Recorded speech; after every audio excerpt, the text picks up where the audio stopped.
নমস্কার বন্ধুরা, সকালে টিফিনে হাজির আমি ইন্দ্রাণী। আজ বানিয়েছিলাম সর্ষের শাক দিয়ে ব্রোকলি। তো তার জন্য দেখো কী করতে হবে। কড়াইয়ের মধ্যে তেল দাও, ঘি দাও, বাটার দাও, যাই দাও না কেন দিয়ে দিলাম। দেওয়ার পর কিছু পেঁয়াজগুলি কেটে রেখে সেগুলোকে দিয়ে দেবে। দেওয়ার পর সর্ষে শাক, কাঁচা লঙ্কা আর কয়েক কোয়া রসুন নিয়ে সেগুলোকে পেস্ট করলে, করার পর এর সঙ্গে মিশিয়ে দাও। দিয়ে ভালো করে করো নাড়াচাড়া। তো দেখো এইভাবে নাড়াচাড়া করতে করতে কেউ যদি মনে করো নুন দেবে, তাহলে সেটা দিয়ে দাও। আর আমি যেহেতু সর্ষে শাকের পেস্টের মধ্যেই দিয়েছিলাম, তাই এখন দিলাম না। এবার দেওয়ার পর আমার বয়েল করে রাখা ব্রোকলিগুলোকে দিয়ে দিলাম।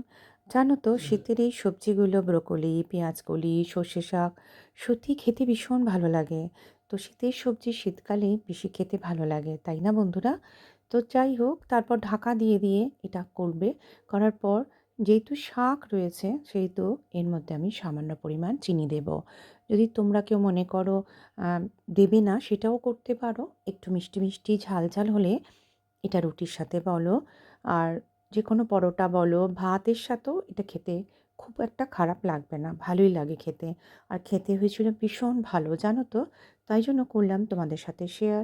তো রেডি আমার এটা। শুধু ওপর থেকে এবার কাঁচা লঙ্কা, আর যদি মনে করো কেউ ধনেপাতা দিতে পারো, কাঁচা লঙ্কা দিয়ে ঢাকা দিয়ে দাও। খেতে ভীষণ ভালো হয়, একবার বানিও।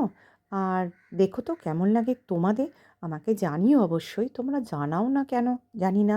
তো সকালে টিফিন ছিল অ্যাপেল, আর ছিল ডিম সিদ্ধ, একটা রুটি, আর ছিল এই ব্রোকলিটা সর্ষে শাক দিয়ে, আর ফ্রুট জুস।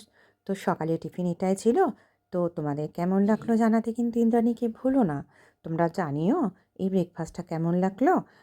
টাটা। তোমরা সবাই খুব ভালো থেকো।